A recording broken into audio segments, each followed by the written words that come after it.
ETF index mutual funds నేర్చుకుని stock మార్కెట్లో రాణించాలనుకుంటున్నారా? వెంటనే ఈ నెంబర్కి కాల్ చేయండి. రమగారు, సోమరిపోతుతనం, బద్ధకం, కొంతమందిలో ఇది ఉంటుంది, కొంతమందిలో అది ఉంటుంది. అంటే సోమరిపోతుగా ఇంకా అసలు ఎప్పటికీ చేయరు కదా వాళ్ళ పని.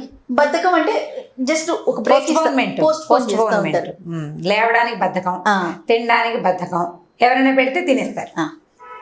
సోమరిపోతు అంటే అది కాదు, చిన్న తేడా ఉంది రెండింటికి. మనం రెండు పదాలని ఒకటే దగ్గర వాడేసుకుంటాం కదా. ఇంకొక 10 నిమిషాలు అది చేస్తాను, ఇంకొక పావుగట్టాకి చేస్తా, ఇవాళ రేపు చేస్తా అనేవాడు బద్ధకస్తుడు. ఓకే. సోమరి ఎవరైనా తెచ్చిపెడితే తినాలని చూస్తాడు, చెయ్యడు, చచ్చినవాడు. ఎప్పటికీ ఏ పని చేయడు, ఎప్పటికీ ఏది చెయ్యడు. పోస్ట్పోన్మెంట్ కాదు, చేస్తా అని ఒప్పుకున్న పని కూడా చచ్చినా చెయ్యడు, సోమరిపోతాను. ఎట్లా అండి దీన్ని మనం మాన్పించడం? ఎలా మానిపిస్తాం? చెప్పుకుంటూ ఉండాలి. పిల్లలు అనుకో చెప్తూ ఉండాలి, మనమే అనుకో మనమే చెప్పుకుంటూ ఉండాలి. అంటే మనకు మాత్రం ఉండదు బద్ధకం, మనుషులం కదా, ఖచ్చితంగా ఉంటుంది. ఇప్పుడు ప్రపంచంలో ఉన్న అన్ని సద్గుణాలు, అన్ని దుర్గుణాలు ప్రతి మనిషిలోనూ ఉండొచ్చు. చేయాలి. మంచి ఎలా ఉంటుందో చెడు కూడా అలాగే ఉంటుంది. 100%. ఏ సోమరిపోతనము లేక, ఏ బద్దకిష్టుతనం లేక, చాలా శుభ్రంగా, చాలా చక్కగా, అత్యద్భుతంగా పనిచేసే వాళ్ళ దగ్గర కూడా ప్రపంచానికి చూపించని కొన్ని దుర్లక్షణాలు ఉండే అవకాశం ఉంటుంది. దాంతో సఫర్ అయ్యే మిగిలిన జనాలు అది చెప్తారు, మనం చెప్పలేకపోతాం. మనకు తెలీదు. నాకు తెలియదు, నేను చాలా అత్యద్భుతమైన పనిగత్తని, నేను బ్రహ్మాండంగా పనిచేస్తాను, నాకు అన్నీ వచ్చు, నాకు అన్నీ తెలుసు. నా తాలూకు పర్ఫెక్షన్ వల్ల ఇబ్బంది పడేవాళ్ళు దీని దగ్గర ఇదే బ్యాడ్ క్వాలిటీ అని అనుకుంటారు. అది ఎలాగో ఉంటుంది. కాబట్టి ఇవేవి మనం కరెక్ట్గా త్రాసులో పోసి ఇది ఎలాగా దాన్ని సెట్ చేయటం అని అనుకోవడానికి వీల్లేదు. ఒకవేళ పిల్లల్లో బద్ధకం ఉందనుకో, పోస్ట్పోన్మెంట్, వాటిని చెప్పుకుంటూ మాట్లాడుకుంటూ ఉండాలి. కథలు చెప్తాం కదా, ఆ కథ చెప్పే కథల్లో సోమరిపోతు శిల్పి అని ఒక మంచి కథ ఉంది. చందమామ కథే. ఓకే, బాగుంటుంది, ఇంట్రెస్టింగ్గా. మామూలుగా ఈ శిల్పలు చాతుర్యం ఉన్నవాళ్ళు, కళల్లో చాతుర్యం, కొంతమంది చూడు చక్కగా బొమ్మలు ఏ చేసినా చేసి పెట్టినట్టుగా ఉంటుంది, తీర్చిదిద్దినట్టుగా చేస్తారు. సహజంగా అలాంటి లక్షణం ఉంటుంది. వాడికి ఏ కళో నేర్పించామనుకో, ఏ బొమ్మలు చేయటమో, ఏ శిల్పాలు చెక్కటమో చేస్తే నేర్పిస్తే దాంట్లో ముందుకెళ్తారు. అట్లా ఒక శిల్పాలచారుల కుటుంబంలో ఒక మంచి శిల్పి కుర్రాడు ఉండేవాడు. అయితే వాడు ఏది చేసినా చాలా బాగా చేసేవాడు, కానీ వాడు ఏది మొదలుపెట్టినా ఎప్పటికీ పూర్తి చేసేవాడు కాదు. ఎన్నాళ్ళకో చేసేవాడు. ఎప్పటికో అడగ్గా వాళ్ళ అమ్మ నేను అన్నం పెట్టనని బెదిరించి, కూర చేయనని బెదిరించి, ఇంట్లోంచి వెళ్ళిపోతానని బెదిరించి, పంపించేస్తామని బెదిరించి మొత్తానికి పూర్తి చేస్తే వాడు చేసిన వస్తువు మహా బాగుండేది. కానీ చాలా సోమరిపోతూ అలా రికామిగా కూర్చొని ఆలోచించుకుంటూ ఉండేవాడు, కానీ పని చేసేవాడు కాదు. మన దగ్గర కూడా పిల్లల్లో వాళ్ళకి వచ్చు కానీ చెయ్యరు. ఒక్కొక్క పిల్లాడు వాడికి వచ్చిన ఎగ్జామ్ రాయని పిల్లలు కనిపిస్తారు. అవును. అన్నం తినడానికి బద్ధకం. గబగబా మనం పెడితే అంత అన్నం తినే పిల్లాడు వాడిని తినబట్టి ఇంటే తింటాడు, బద్ధకానికి. వాటికి వెళ్ళలు లేవు. ఈ పిల్లాడు కూడా అలాంటి వాడు, ఈ శిల్పి కూడా. అయితే ఏంటంటే ఆ ఊరి రాజుగారు ఒక చక్కటి నేర్పరితనం ఉన్న శిల్పి కోసం వెతుకుతున్నారట. వెతుకుతుంటే అందరూ వీడు బాగా చేస్తాడు కానీ వీడు బద్ధకస్తుడు, వీడు సోమరిపోతు అని చెప్పారు. చెప్తే ఏమనుకున్నారు, ఇప్పుడు మామూలు వాళ్ళ పనులకైతే లేట్ చేస్తాడు, రాజుగారు అంటే దండిస్తాడని భయం ఉంటుంది కదా. అందుకని ఒక శిల్పి రాజుగారిని ఈ శిల్పితోటి మాట్లాడిచ్చాడు. ఈ శిల్పి రాజుగారి దగ్గరికి వెళ్ళాడు. ఆయన అడిగాడు, బాబు ఇలా 4 ఏళ్ళు టైం తీసుకో, 4 సంవత్సరాలు నాకు ఒక మంచి రాజసభాభవనం నిర్మించి పెట్టాలి. నువ్వు అక్కడి నుంచి ఉద్యానవనం కావాలి, ఒక మంచి తోట అంటే మొక్కలు మూళ్ళే కాకుండా మధ్యలో శిల్పాలు, స్తంభాలు అవి ఇవి ఉంటాయి కదా, ఫౌంటైన్లు. అంటే సరే ఒప్పుకున్నాడు, చేస్తానన్నాడు. రాజుగారు అప్పుడప్పుడు ఇతను ఇంటికి వచ్చేవాళ్ళు, లేదా ఇతన్నే పిలిచేవాళ్ళు. ఎంత మటుకు వచ్చిందంటే అయిపోయింది, అది చేశాను అనేవాడు. కానీ వాడు ఏమీ చేయలే. 4 సంవత్సరాలు టైం చెప్పారు కదా. వీడు అడగడం కాదు, వాళ్ళు కూడా 4 ఏళ్ళు టైం తీసుకోమన్నారు. మరి శిల్పాలు చెక్కాలంటే రాళ్ళు సెలెక్షన్ చేసుకోవాలా, వీడికి కావాల్సిన ఒక 25-30 మంది పని వాళ్ళని పెట్టుకోవాలా. ఈ సెలెక్ట్ చేసిన రాళ్ళని, అందులో రాళ్ళు ఉంటాయంటే జీవం ఉన్న రాళ్ళు ఉంటాయి, నిర్జీవమైనవి ఉంటాయి శిలలు, జీవశిల, నిర్జీవశిల. ఆ నిర్జీవశిలను తీసేసి జీవశిలని వెతికి పట్టుకోవాలి, చాలా టైం పడుతుంది. ఆల్రెడీ ఉంది ఒక రాజభవనం, కొత్త సభా మండపం నిర్మించాలనుకున్నారు. 3 సంవత్సరాలు గడిచిపోయినాయి. వాడు ఏమీ చేయలే. వాడికి కేటాయించిన స్థలంలో ఒక పక్కన ఎక్కడో పడుకుని, తాపీగా మెల్లిగా తిని, ఎక్కడో పడుకుని ఏదో తిరిగి అలాగే చేస్తున్నాడు. కానీ వాడు ఏం చేయటం లేదని రాజుకు తెలిసిపోయింది. అక్కడి నుంచి ఏమైంది, ఒకరోజు సాయంకాలం ఆయన వచ్చాడు ఇక్కడికి. 3 ఏళ్ళు పూర్తిగా గడిచింది. అంటే 30 పని అయిపోవాలి. కదా. సరే రాజుగారు వచ్చేసరికి అలా భయం వేసింది తనకి, ఏం చేయాలో తెలియలే. ప్లేస్కి వచ్చేసాడు రాజు. ఇప్పుడు కనీసం నేను అది చేసా ఇది చేశా అని వాళ్ళ ఇంటికి వెళ్ళి చెప్పడం వేరు, ఎక్కడ ప్లేస్ ఇచ్చారో అక్కడికే వచ్చినప్పుడు అక్కడ ఏమీ లేకపోతే క్లియర్గా కనపడుతుంది కదా. రాజు వచ్చేసరికి బెదిరాడు. కానీ రాజు అన్నాడు, శభాష్ ఏం శిల్పివయ్యా, ఎంత బాగా చెక్కావు, స్తంభం మెరిసిపోతుంది అన్నాడు. వీడికి అర్థం కాలేదు రాజు ఏమంటున్నాడు. ఏమీ లేదు అక్కడ, ఎంత బాగున్నాయి లతలు, ఎంత బాగున్నాయి పువ్వులు, ఎంత బాగున్నాయి, చాలా అత్యద్భుతంగా చెక్కావు. నిన్ను నీ పక్కనున్న మిగిలిన శిల్పుల్ని చాలా మెచ్చుకోవాలయ్యా, నువ్వు ఎంత బాగా చేసావో, భలే బాగుంది, పద నాకంతా చూపిద్దు కానీ భుజం మీద చేసి పట్టుకెళ్తున్నాడు. తనతో పాటు ఒక 5-6 సైనికులు వెనకాల ఉన్నారు. అంగరక్షకులు వాళ్ళు వీళ్ళు వస్తారు కదా, అందరూ నడుస్తున్నారు. వాళ్ళకి అర్థమైంది రాజు ఏదో చేస్తున్నాడు వ్యవహారం అని, మాట్లాడకుండా ఊరుకున్నారు. మధ్య మధ్యలో వెనక్కి తిరిగి ఏమో చూసారా ఎంత బాగుందో అంటాడు. అవునవును అంటుంటారు అందరూ. అక్కడ ఏమీ లేదు. సరే ముందు ఏం చేశాడు, ఒక మెట్లు ఎక్కుదాం పట్టని బండల మీదకి ఎక్కడం మొదలుపెట్టాడు. బండలు ఎక్కాలంటే మన మామూలుగా మెట్లు అనుకో సాఫీగా ఉంటాయి, ఎక్కేటప్పుడు మనకేం అవ్వదు. అదే బండల మీదకి ఎక్కేటప్పుడు అటు ఇటు పడిపోం. అక్కడి నుంచి అవి ఎక్కేటప్పుడు ఈ మెట్లు ఎంత నున్నగా ఉన్నాయి, అసలు కాలు జారిపోతుందో అయిన వాడిని తోసేసాడు శిల్పిని. తోసరిగా ఢా అమ్మని పడ్డాడు శిల్పి. రాళ్ల మీద పడితే ఎంత దెబ్బ తగులుతుంది, కొండరాళ్ల మీద బాగా దెబ్బలు తగిలినాయి. లేపు నుంచో పెట్టారు. అదేమిటో ఇంత నున్నగా చెక్కేవు ఈ రాయి, అట్లా నువ్వే పడిపోతున్నావు, నువ్వే శిల్పే పడిపోయేంత నునుపు నీకు ఎలా సాధ్యమైందో, నువ్వు ఎక్కడ నేర్చుకున్నావు దీన్ని, నువ్వు భలే అద్భుతమైన వాడివని శిల్పిని లేపు నుంచోబెట్టి నడిపించడం మొదలుపెట్టాడు. ముందుకెళ్ళాక ఏమైంది, ఏది నా సింహాసనం కోసం అంటే నేను కూర్చోవడానికి ఏర్పరిచిన ప్లేస్ ఇదే కదా అని అవన్నీ గుర్తులు పెట్టుకున్నారు. ముందు వీళ్ళు ఏం చేశారు, బిల్డింగ్కి ప్లాన్ ఏర్పరచుకున్నారు కదా, ప్లాన్ ప్రకారం ఈ ప్లేస్లో సభా మండపం ఉండాలి, ఇక్కడ సింహాసనం ఉండాలి కనపడుతుంది. దాన్ని ఏదో అంటారు కదా బ్లూ ప్రింట్ ప్రకారం రాజుగారి సింహాసనం ఎక్కడ ఉండాలో ఆ ప్లేస్కి వెళ్ళారు. సింహాసనం ఎంత బాగుంది, చాలా బాగుంది, నువ్వు దీని మీద కూర్చుంటే ఎలా ఉంటుందో చూస్తాను నేను. ఏది పైకెక్కి కూర్చోంటే ప్రభు అక్కడ సింహాసనం లేదన్నట్ట. లేకపోవటం ఏంటి, అంత బాగా చెక్కావు, ఎంత నున్నగా ఉంది, ఎంత మెరిసిపోతుంది, ఏమి రాయో ఇది ఎక్కడి నుంచి తెచ్చావు, ఎక్కువ పైకి ఎక్కువ నువ్వు కూర్చో అన్నాడు.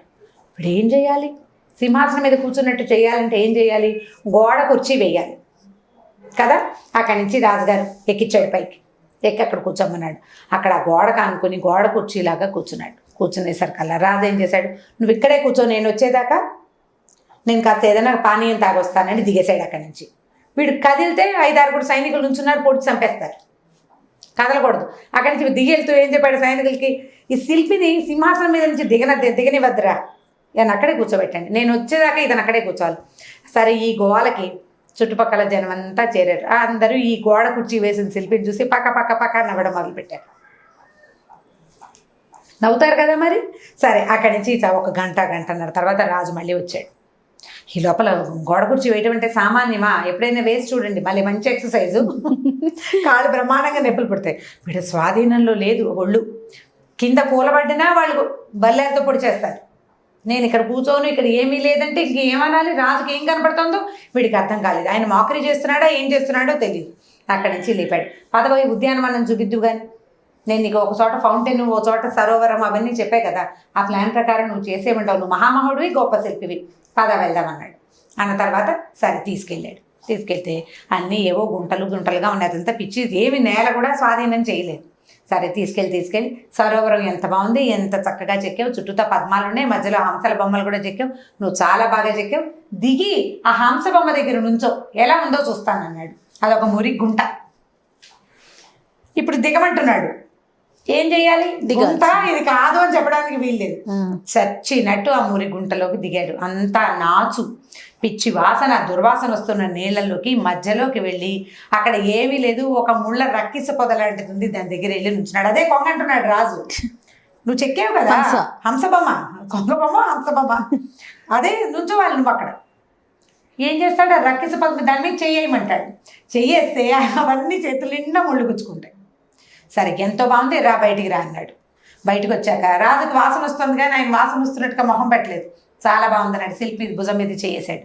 అక్కడి నుంచి ముందుకు తీసుకెళ్ళాడు. లతా మండపాలు భలే బాగా చెక్కేపోయి, ఈ తీగ ఉందే, ఈ పాకిన తీగ ఉందో చూసావా, ఏది ఆ తీగ దగ్గరికి వెళ్ళి నుంచో, ఆ ఆకు అదేమిటో చూడు, అదేమి ఆకో నాకు చెప్పమన్నాడు. తీరా ఆ దగ్గరికి వెళ్తే అది దూలగొండి చెట్టు. దూలగొండ అంటే అది దురద పుడుతుంది. సరే దగ్గరికి వెళ్ళాడు. వెళ్ళాక ఇది ముట్టుకుంటే దురద పుడుతుంది వాడికి తెలిసింది. ఈ ఆకులు చక్కగా లత తీగల మీదకి, అంటే ఈ మండపం మీదకి భలే బాగా పాకినాయి. అదొక ముళ్ళ పొద, దాని మీదకి దూలగుండ చెట్టు పాకింది. ఆ ఆకులు కొయ్యమంటాడు. ఆ ఆకులు కోసి ఏది ఇలా 2 అరచేతులు పెట్టుకుని వాసన చూసి చెయ్యి మొహం దగ్గరికి వెళ్ళేసరికి మొహము ముక్కు అంతా దురద పట్టేస్తుంది, చేతులు దురద పట్టేస్తున్నాయి, ఏం చెయ్యాలో తెలియలే.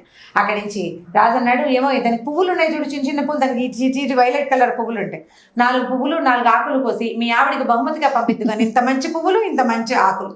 అక్కడి నుంచి ఓ సైనికుడిని పిలిచాడు, అరే నీ తలపాగడి బట్రా, వీడు పువ్వులు ఆకులు కోసిస్తాడు శిల్పి, వాళ్ళ ఆవిడికి గిఫ్ట్గా ఇవ్వమన్నాడు. వాడు తలపాగలు వాడు ముట్టుకోవాలి, ఆ సైనికుడు తలపాగలు వేయించి తీసుకెళ్ళాడు. తీసుకెళ్తే భార్యకి ఇచ్చేసరికి ఆవిడే మరి ఏమిటో మొగుడు పంపించాడని మొహం దగ్గర పెట్టుకుంది, గోవింద మొహం అంతా దురద, చేతులు నిండి దురద. అక్కడి నుంచి తెగ తిట్టిపోతుంది సైనికుడు. ఆ సైనికుడు మళ్ళీ వచ్చాడు, ప్రభు ఈయన భార్య తెగ తిడుతోందండి, వాడిని నన్ను ఇద్దరిని తిట్టింది అనగానే, మరి అలాగే కదా చేయాలి.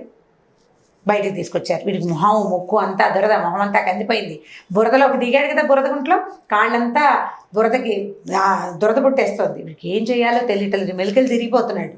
రాజు అన్నాడు, నువ్వు ఇంత అద్భుతమైనది చేసావు, నీకు చాలా మంచి బహుమతి ఇవ్వాలి ఉంది, ఇంకా చాలా మంచి 4 ఉన్నాయి. ఒకటి బండకోయ వేయమంటావా, రెండోది లోపలికి వెళ్ళి కారాగారంలో కూర్చుంటావా రెస్ట్గా, నువ్వు ఇంత శ్రమ పడ్డావు కదా, నువ్వు చాలా శ్రమ పడ్డావు, కారాగారంలో కూర్చుంటావా, గొలుసులు వేసుకుని కూర్చుంటావా, గొలుసులు వేసుకోకుండా కూర్చుంటావా, ఆఖరిది కొరత, ఇది కావాలంటే ఇదైనా ఇస్తా, ఈ 4 గిఫ్ట్లలో ఒకటి కోరుకోమన్నాడు. బిడ్డా అమ్మని రాజుగారి కాళ్ళ మీద పెట్టాడు, బాబు నన్ను వదిలేయండి, నేను బద్దకస్తుని సోమరిపోతుని, అందుకని 3 సంవత్సరాలు మీరు పెట్టిన దీన్ని కాలక్షేపం చేసేసాను, 1 ఏడాది 2 ఏళ్లలో ఈ పనంతా పూర్తి చేస్తాను, ఇంకోసారి ఈ పొరపాటు చేయనని. ఇప్పుడు వీడు బురదగుంటలో దిగినప్పుడు ప్రజలంతా నవ్వారు, ఈ గోడ కుర్చీ వేసినప్పుడు అందరూ నవ్వారు. ఈ ప్రజలకి హాస్యాస్పదంగా అయిపోయింది నా పని, కాబట్టి నేను ఇంకెప్పుడు పొరపాటు చేయనండి, నన్ను వదిలేసేయండి అని కాళ్ళు పట్టుకున్నాడు. రాజు అన్నాడు, నీకు అవకాశం ఇస్తే, ఇంత మంచి ఛాన్స్ వస్తే నువ్వు వాడుకోలేదు చూడు. ఎవరికైనా రాజస్థానం నుంచి కబురు వచ్చి నువ్వు 4 ఏళ్ళు టైం ఇస్తాము, నీకు కావాల్సిన డబ్బు ఇస్తాము, ఎంతమంది మనుషులు కావాలంటే 100 మందిని తెచ్చుకో, చక్కగా పని చేయంటే ఏం చెప్పి నీకు బద్ధకాన్ని వదిలించుకోవద్దు, చాతుర్యం ఉంటే సరిపోదు, నీకు పని రావడంతో పాటు పని చేసేందుకు క్షమతను కూడా నువ్వు కలిగి ఉండాలి, బద్ధకం మానేయాలి, నీకు ఎంత వచ్చినా ప్రయోజనం లేదు బద్ధకస్తుడి వైపు అని రాజు కాస్త 4 అక్షింతలు వేసి మొత్తాన్ని వీడికి స్నానం చేయించి, ఆ దురదగుండే ఆకు మొహం అంతా కందిపోయింది కదా, దానికి ఏదైనా వైద్యం చేయించండి అని రాజు వైద్యుని పిలిస్తే ఆయన వచ్చి ఏదో వేరే ఆకు మందు రాసి మొత్తానికి వాడికి ఆ బాధలు పోగొట్టాడు. ఆ తర్వాత ఈ శిల్పి 2 సంవత్సరాల్లో చాలా అత్యద్భుతమైన ఒక సభా మండపాన్ని, ఒక ఉద్యానవనాన్ని తయారు చేసి రాజుగారికి అప్పచెప్పాడు. బద్ధకస్తులకి శిక్షించడమే మంచి మార్గం, అంతే, వాళ్ళని కొట్టి తిట్టి కాదు, శిక్షే పనిష్మెంట్, పనిష్ చేయటం అంటే ఏమిటి, కొట్టడం తిట్టడం పనిష్మెంట్లు కావు. కొట్టడం తిట్టడం ఏంటంటే మన ఉద్రేకాన్ని అణుచుకోవడానికి, కోపం వచ్చేస్తుంటుంది లోపల నుంచి, నోటికి వచ్చింది తిట్టేస్తాం. కొంతమందికి చేతులు కూడా స్పీడ్గా పనిచేస్తాయి, టపా కొట్టేస్తారు. పిల్లల మీదకి ఆడవాళ్ళ మీదకి చేతులు ఎత్తడం చాలా సులువైన సంగతి, పని వాళ్ళ మీద కూడా చేయెత్తే వాళ్ళు కనిపిస్తున్నారు, ఇప్పుడు కూడా ఉన్నారు, నాకు వింతగా ఉంటుంది. కోడళ్ళ మీదకి చేతులు ఎత్తే అత్తగారులు కూడా వింటూనే ఉన్నాం అప్పుడప్పుడు. అది చాలా సులువు కదా. మీరు అవతల వాళ్ళని మాట వినిపించాలి అంటే పనిష్ చేయటం ఎలా అంటే మీ రకాలని బట్టి, మీ పిల్లల మనస్తత్వం లేదా మీతో ఉన్న వాళ్ళ మనస్తత్వాన్ని బట్టి పనిష్మెంట్ ఇస్తే కనుక తర్వాత పని పాడవకుండా పనులు చేస్తారు. బద్ధకస్తులకి పనిష్మెంటే మందు. రైట్. చాలా బాగుంది రమ్మగారు. నమస్తే. ఓకే జయ.